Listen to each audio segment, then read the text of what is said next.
Buenas tardes. He elegido un relato corto de Edgar Allan Poe, se llama El barril de Amontillado, y en este relato se hace mención a la venganza, a la traición, a las personas con doble imagen, a la falsedad, y por lo tanto invito a leerlo y a meditarlo, que es como se debe de entender y comprender a un clásico como en este caso es Edgar Allan Poe. El barril de Amontillado. Lo mejor que pude había soportado las 1000 injurias de Fortunato, pero cuando llegó el insulto juré vengarme. Vosotros, que conocéis también la naturaleza de mi carácter, no llegaréis a suponer, no obstante, que pronunciara la menor palabra con respecto a mi propósito. A la larga, yo sería vengado. Este era ya un punto establecido definitivamente, pero la misma decisión con que lo había resuelto excluía toda idea de peligro por mi parte. No solamente tenía que castigar, sino castigar impunemente. Una injuria queda sin reparar cuando su justo castigo perjudica al vengador.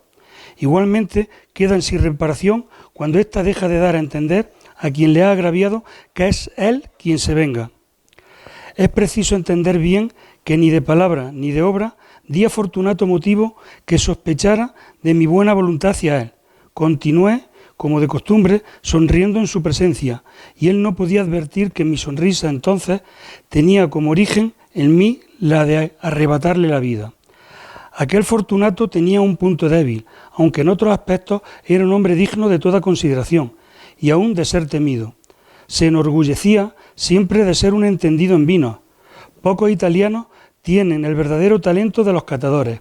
En la mayoría, su entusiasmo se adapta con frecuencia a lo que el tiempo y la ocasión requieren, con objeto de dedicarse a engañar a los millonarios ingleses y austriacos. En pintura y piedras preciosas, Fortunato, como todos sus compatriotas, era un verdadero charlatán, pero en cuanto a vinos añejos, era sincero.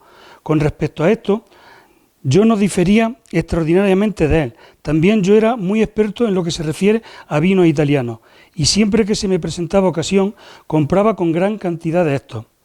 Una tarde, casi al anochecer, en plena locura del carnaval, encontré a mi amigo. Me acogió con excesiva cordialidad, porque había bebido mucho.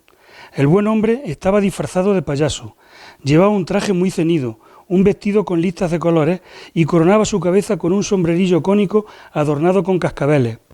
Me alegré tanto de verle que creí no haber estrechado jamás su mano como en aquel momento. «Querido Fortunato», le dije en tono jovial, «este es un encuentro afortunado, pero qué buen aspecto tiene usted hoy. El caso es que he recibido un barril de algo que llaman amontillado, y tengo mis dudas». «¿Cómo?», dijo él, «¿amontillado? ¿Un barril? Imposible. ¿Y en pleno carnaval?». «Por eso mismo le digo que tengo mis dudas», contesté, e iba a cometer la tontería de pagarlo como si se tratara de un exquisito amontillado, sin consultarle. No había modo de encontrarle a usted y temía perder la ocasión. ¿Amontillado? Tengo mis dudas. ¿Amontillado? He de pagarlo. ¿Amontillado? Pero como supuse que estaba usted muy ocupado, iba ahora a buscar a Lucchesi. Él es un buen entendido, él me dirá: Lucchesi es incapaz de distinguir el amontillado del Jerez, y no obstante, hay imbéciles que creen que su paladar puede competir con el de usted. Vamos allá. ¿A dónde? A su bodega. No, mi querido amigo, no quiero abusar de su amabilidad. Preveo que tiene usted algún compromiso. Lucchesi, no tengo ningún compromiso. Vamos. No, amigo mío, aunque usted no tenga compromiso alguno, veo que tiene usted mucho frío. Las bodegas son terriblemente húmedas, están materialmente cubiertas de salitre. A pesar de todo, vamos. No importa el frío, amontillado. Le han engañado a usted y Lucchesi no sabe distinguir el Jerez del amontillado. Diciendo esto, Fortunato me cogió del brazo, me puso un antifaz de seda negra y ciñéndome bien el cuerpo, mi roquelier, me dejé conducir por él hasta mi palacio. Los criados no estaban en la casa, habían escapado para celebrar la festividad del carnaval. Yo antes les había dicho que yo no volvería hasta la mañana siguiente, dándoles órdenes concretas para que no estorbaran en la casa.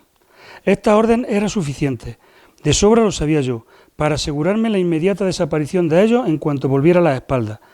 Cogí 2 antorchas de sus hacheros, Entregué a Fortunato una de ellas y le guié, haciéndole encorvarse a través de distintos aposentos por el abovedado pasaje que conducía a la bodega. Bajé delante de él una larga y tortuosa escalera, recomendándole que adoptara precauciones al seguirme. Llegamos, por fin, a los últimos peldaños y nos encontramos uno frente a otro sobre el suelo húmedo de las catacumbas de los Montresor.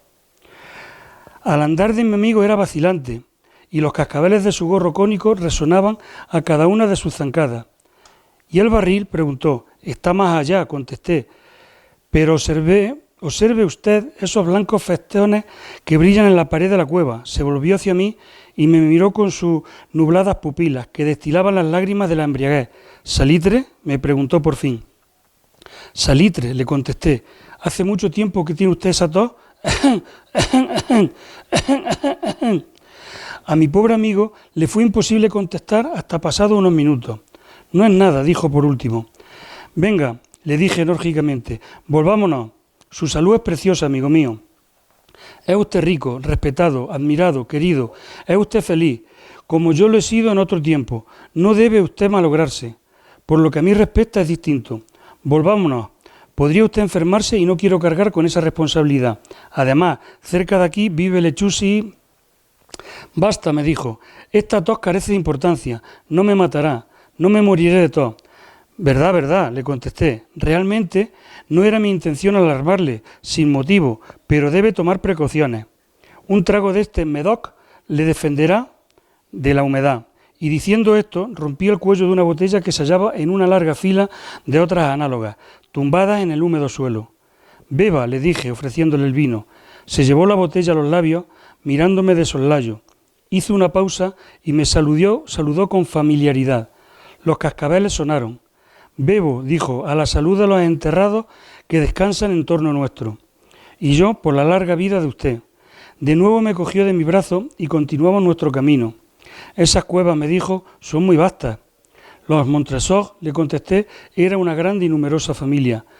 He olvidado cuáles eran sus armas. Un gran pie de oro en campo de azur. El pie aplasta una serpiente rampante cuyos dientes se clavan en el talón. ¿Y cuál es la divisa? «Nemo me impune lacessit». «Muy bien», dijo. Brillaba el vino en sus ojos y retenían los cascabeles. También se caldeó mi fantasía a causa del Medoc. Por entre las murallas formadas por montones de esqueletos, mezclados con barriles y toneles, llegamos a los más profundos recintos de las catacumbas. Me detuve de nuevo. Esta vez me atreví a coger a Fortunato de un brazo más arriba del codo. «El salitre», le dije, «ve usted cómo va aumentando, como si fuera musgo, cuelga de las bóvedas. Ahora estamos bajo el lecho del río. Las gotas de humedad se filtran por entre los huesos. Venga usted, volvamos antes de que sea muy tarde. Esa tos...» «No es nada», dijo, «continuemos, pero primero echemos otro traguito de Medoc». Rompí un frasco de vino de Gravé y se lo ofrecí. Lo vació de un trago. Sus ojos llamearon con ardiente fuego. Se echó a reír y tiró la botella al aire con un ademán que no pude comprender. Lo miré sorprendido. Él repitió el movimiento y un movimiento grotesco. «¿Me comprende usted?», preguntó. «No», le contesté. «Entonces, ¿no es usted de la hermandad?» «¿Cómo? ¿No pertenece usted a la masonería?» Sí, dije, sí. «¿Usted? Imposible. ¿Un masón?» «Un masón», repliqué. «A ver, un signo», dijo. «Le contesté, sacando de debajo de mi rocalear una paleta de albanil». «Usted bromea», dijo, retrocediendo unos pasos, «pero en fin, vamos por el amontillado». «Bien», dije, guardando la herramienta bajo la capa y ofreciéndole de nuevo mi brazo. Se apoyó pesadamente en él y seguimos nuestro camino en busca del amontillado. Pasamos por debajo de una serie de bajísimas bóvedas. Bajamos, avanzamos luego, descendimos después y llegamos a una profunda cripta, donde la impureza del aire hacía enrojecer más que brillar nuestras antorchas. En lo más apartado de la cripta descubríase otra menos espaciosa. En sus paredes habían sido alineados restos humanos de los que se amontonaban en la cueva de encima de nosotros, tal como en las grandes catacumbas de París. 3 lados de aquella cripta interior estaban también adornados del mismo modo. Del cuarto habían sido retirados los huesos y yacían esparcidos por el suelo, formando en un rincón un montón de cierta altura. Dentro de la pared, que había quedado así descubierta por el desprendimiento de los huesos, veíase todavía otro recinto interior, de unos 4 pies de profundidad y 3 de anchura, y con una altura de 6 o 7. No parecía haber sido construido para un uso determinado, sino que formaba sencillamente un hueco entre 2 de los enormes pilares que servían de apoyo a la bóveda de las catacumbas, y se apoyaba en una de las paredes de granito macizo que la circundaban. En vano, Fortunato, levantando su antorcha casi consumida, trataba de penetrar la profundidad de aquel recinto. La débil luz nos impedía distinguir el fondo. «Adelántese», le dije, «ahí está el amontillado. Si aquí estuviera Lauchesi, es un ignorante», interrumpió mi amigo, avanzando con inseguro paso y seguido inmediatamente por mí. En un momento llegó al fondo del nicho, y al llegar, interrumpido su paso por la roca, se detuvo atónito y perplejo. Un momento después había ya conseguido encadenarlo al granito.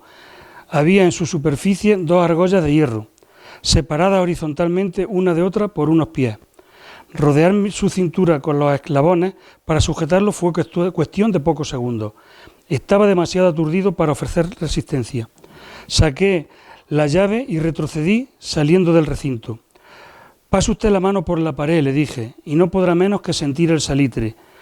Está, en efecto, muy húmeda. Permítame que le ruegue que regrese. ¿No?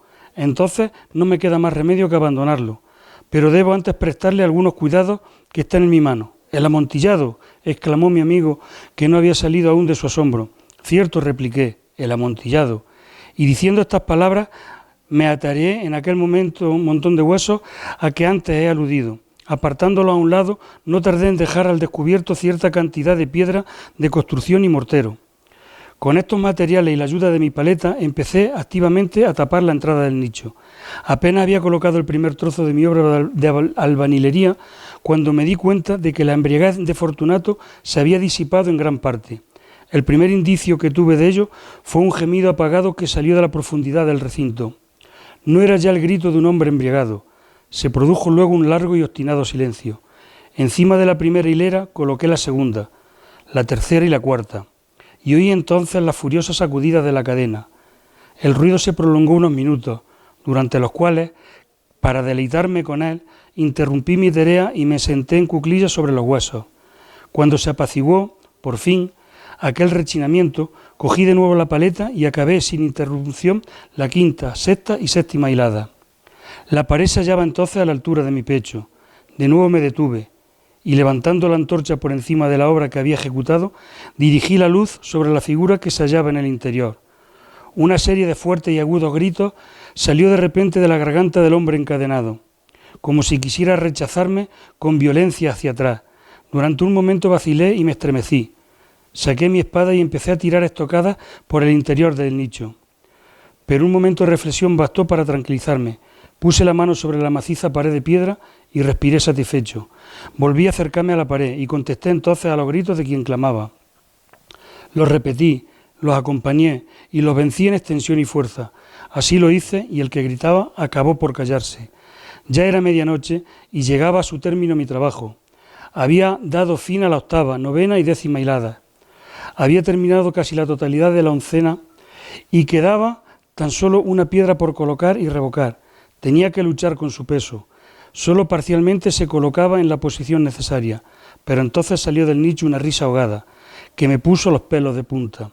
Se emitía con una voz tan triste, con tal dificultad la identifiqué con la del noble Fortunato. La voz decía: «Ja, ja, ja, je, je, je. Buena broma, amigo, buena broma. Lo que nos reiremos luego en el palacio. Je, je, je. A propósito de nuestro vino, je, je, je. El amontillado», dije. «Je, je, je. Sí, el amontillado.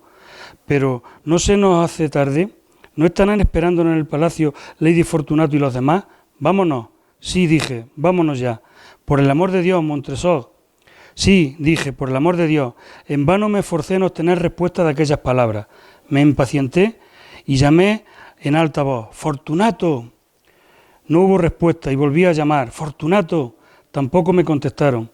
Introduje una antorcha por el orificio que quedaba y la dejé caer en el interior. Me contestó solo el cascabeleo. Sentí una presión en el corazón, sin duda causada por la humedad de las catacumbas. Me apresuré a terminar mi trabajo. Con muchos esfuerzos coloqué en su sitio la última piedra y la cubrí con argamasa. volví a levantar la antigua muralla de huesos contra la nueva pared. Durante medio siglo nadie los ha tocado. In pace requencat. Así acaba el relato, que os invito a que lo leáis y que lo meditéis, porque es muy, muy interesante. Hasta luego.